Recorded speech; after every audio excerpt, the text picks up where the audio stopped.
ordonne à la DGE de remettre à Sonko ses fiches de parrainage à travers un communiqué.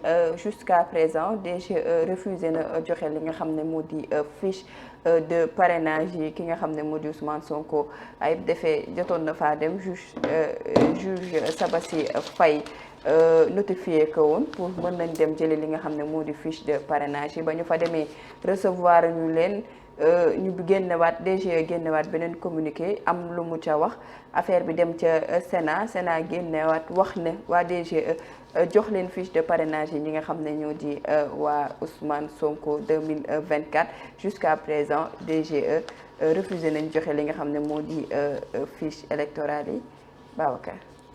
waaw day nekk benn mbir yoo xamante ni yaatu loolu moom lay doon mais malheureusement ñu ngi campé toujours ci même débat bi. question de remettre des fiches de parrainage à une personne qui souhaite d'être candidat.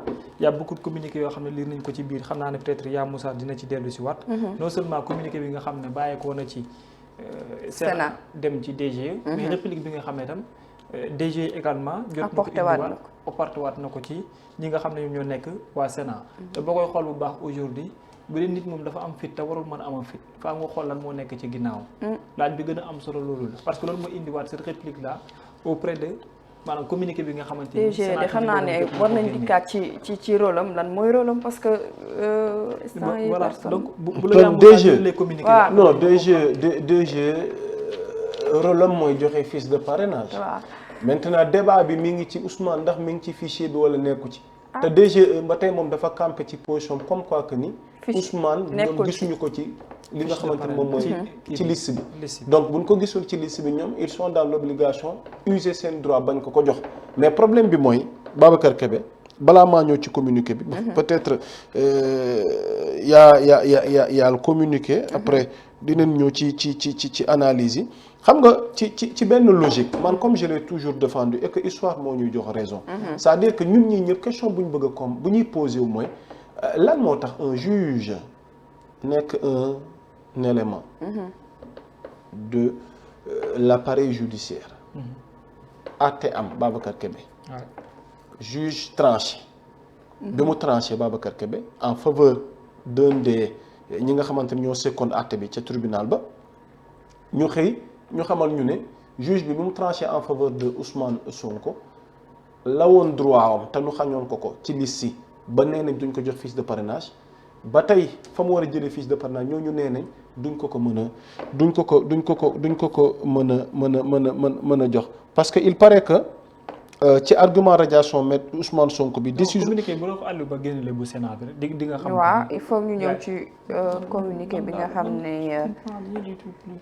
Sénat génne na ko pour wane pour wax fu muy ordonné DGE ne ko pour mu jox li nga xam ne moo di le mandataire de Ousmane Sonko ay defee li nga xam ne moo di fiche yi je pense que le communiqué est là. voilà donc boo xoolee bu baax a baax communiqué bi mu ngi noonu. mais xam naa ne peut-être yaa Moussa dinañ ci dellu si waatal ci lu yaatu lool. mooy que Sénat les explications yi nga xamante ni mu ngi koy joxe. à l'égard ñi nga xamante ni ñoo nekk non seulement. Comment dirais-je waa DGE mais ñi nga xamante ni daanaka ñoo nekk maanaam anam bi ñu war a joxe fiche de parrainage xam nga kenn ku ci ne dafa am rôle boo xamante ni moom nga moom ak rôle boo xamante ni moom nga war a mën a jouer. Sénat nag moom dañ ko may que mu am doole ci kaw ki nga xamante ni moom moo nekk maanaam DGE donc moom bi ñu demee ba saisir ko moom tamit injonction bi nga xamante ni moom la génne pour exercer ko ci kaw ñi nga xam ñoo nekk waa DGE mais malheureusement aussi c'est en ce même moment là ci la ñu remarqué que ne DGE moom tamit ci la génnewaat benn communiqué par correspondant cité en référence vous avez invité la direction générale des élections DGE à prendre en relation avec tout service concentré du ministre chargé des élections les mesures nécessaires pour faire tenir à la disposition du mandataire de monsieur Ousmane Sonko la fiche de parrainage la clé USB ainsi que tout autre outil de collecte prévu par la loi mu defal ci pour rappel ne la DGE n'avait pas remis de fiche de parrainage au mandataire de monsieur Ousmane Sonko du fait que ce dernier n'était pas sur les listes électorales. xam nga moom laa leen doon expliquer Babacar Kébé que maanaam les arguments de la DGE mooy que ni il paraît que la radiation de monsieur Sonko maanaam par une décision de justice n'a pas encore reçu son titre exécutoire.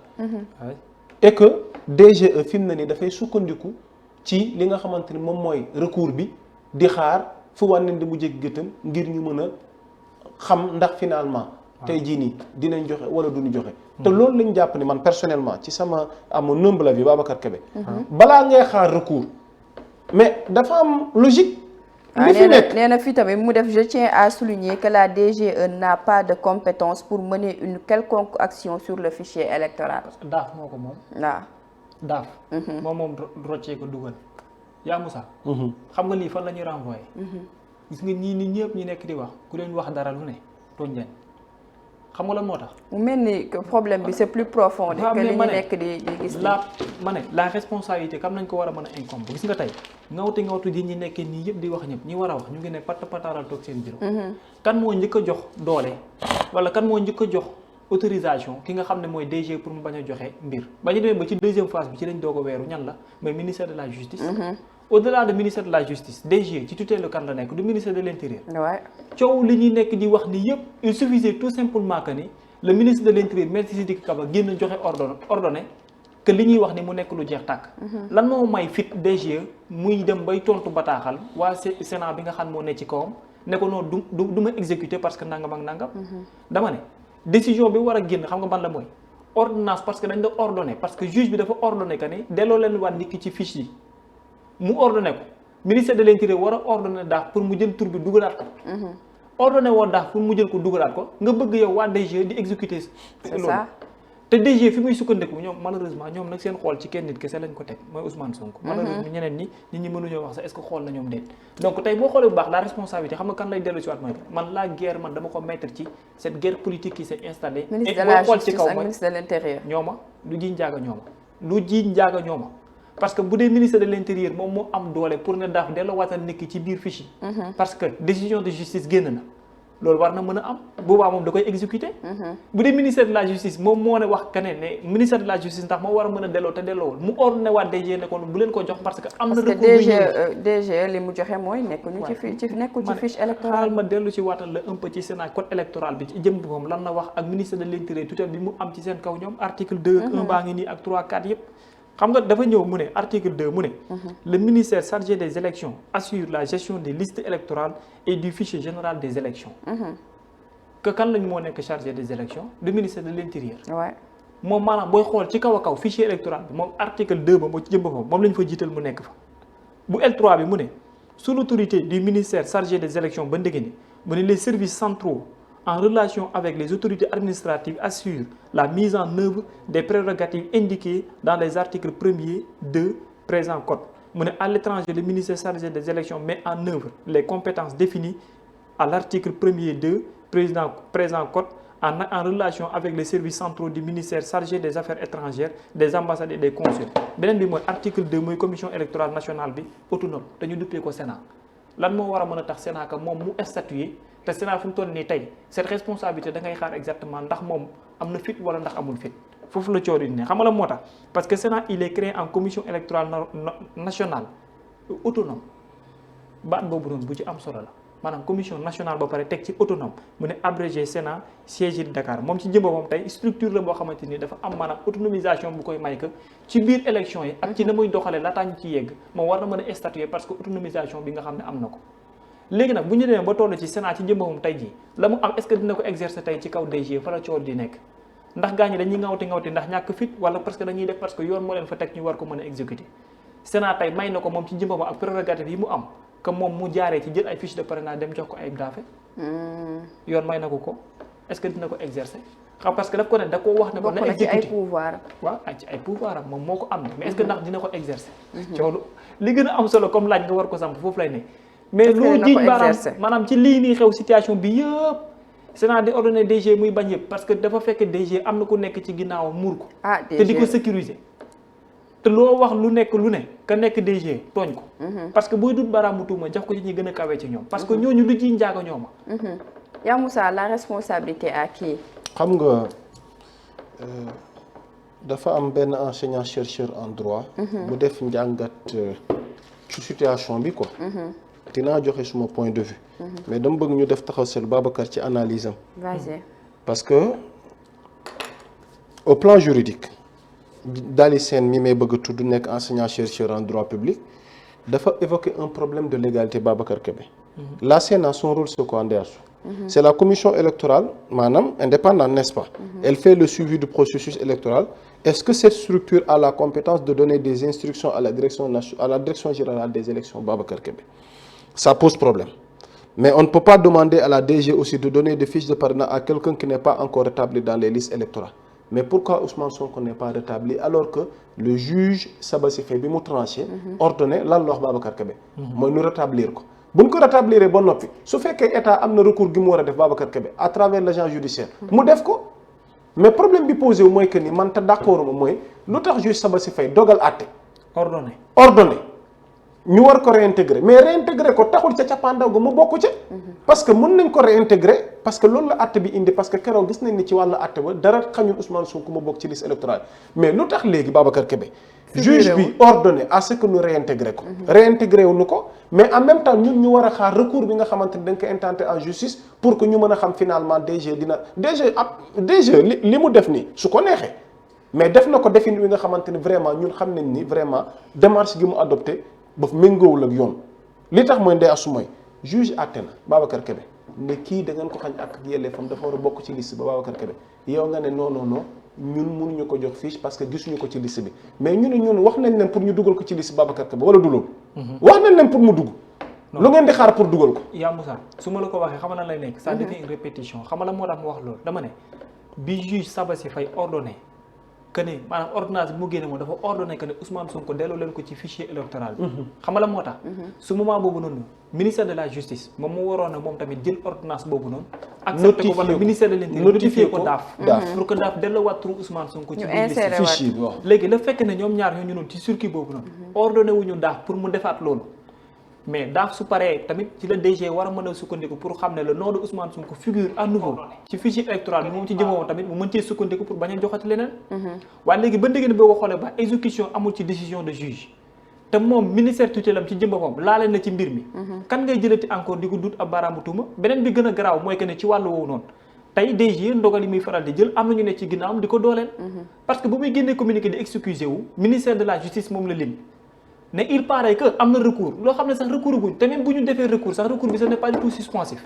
yaa nga wéeruwaat ci encore tegu ko ci droit tegu ko ci loi tegu ko ci dara beneen bi nga xam ne gën na ci yaatu encore mooy Sénat bi nga xamante ni yow moom moo lu féetee kaw joxaat la li nga xam ne moom moo di injonction am génneel jox la ko nga ne noonu doo ko exécuter boo tax ba léegi ma ne DG dafa am fu mu wéeru foo xam ne fu dëgër la parce que DG lu ko nit wax tooñ ko parce que am na ñoo xam ne ñoo ko ëpp doole ne ci ginnaaw te ñooñu ñoo ko ne di ko protéger du loolu moom moo yóbbee ko aujourd'hui nag question bi ngay posé mooy Sénat ci jëmbawam voilà quelle doit être l'attitude voilà Sénat dafa am doole boo xam ne may na ko mu suscité wu ci jëmbawam ci DG pour moom tamit joxe fiche de parrainage bu ko neexee moom Sénat am na doole jooju est-ce que dina ko exécuter li ma lay wax nii ñi koy dëggal mooy ñi nga xam ne seen xel dafa màcc jëm ci li nga xam ne mooy wàllum code électoral Valdiodio Ndiaye expert électoral xam nga moo dafa ne il est logique et normal que la Sénat se substitue à la DG xam nga lu mu bëgg expliquer foofu mooy su ko neexee moom DG li mu war a joxe comme fiche de parrainage wala kelek yeneen su neexee moom Sénat moom ci ñëmba moom mu exécuter loolu beneen côté bi mooy Ndiaga Sylla expert bien reconnu il nous dit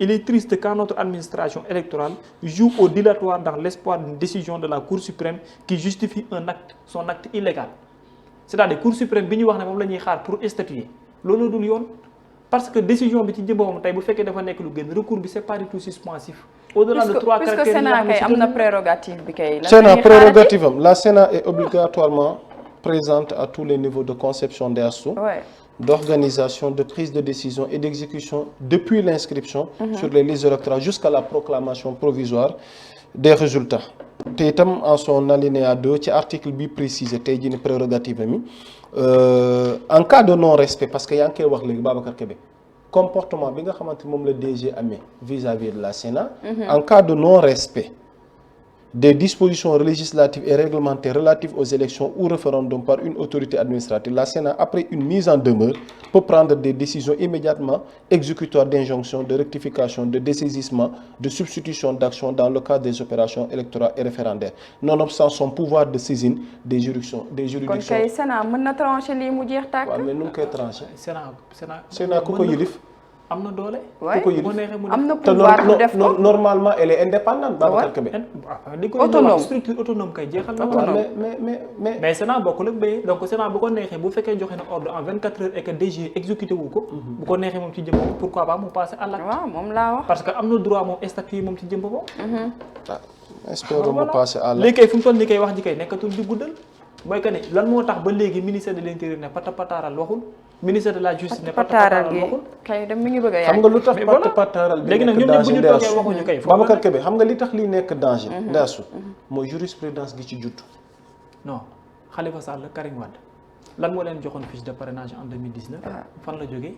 question boobu ñëpp moom la ñuy laaj ci suba ba yow tey. li gën a garaaw te gën a doy waar xam nga lan la soxna Astou. en 2019 ces deux personnes dont on parle avaient subi ce qu'on appelle une condamnation définitive déjà. condamnation définitive laa la wax Khalifa Sall jotoon na fiche de parrainage ki subir déjà une condamnation définitive te jot fiche de parrainage nan nga ko mën a nekkee di ko évaluer wala nga koy mettre en rapport un peu ak ki nga xam ne dañu ne sax amagul condamnation définitive te nga ne doo ko jox fiche de parrainage. logique il faut arrêter ces jeux waay. maanaam nee nañ man am na lu ma def Babacar Kébé. ñu ngi may jël si pour yóbbu ma ne leen déedéet bu leen ma yóbbugum ngeen may tëj parce que damay dugal recours Babacar Kébé xaw ma ndax comprendre nga. parce que jurisprudence gi nar a am ci mel ni dafa doy waar. mooy que ni suba bu ma defee am naa droit ne defuma yoon daan ma man ne déet balaa ngeen may tëj mais leen ma def recours su ma defee recours ba noppi. ba mu définitif ngeen doog ma tëj mais du ngeen ma yóbbu di ma téye provisoirement. parce que dugal naa recours. maa la ko wax de.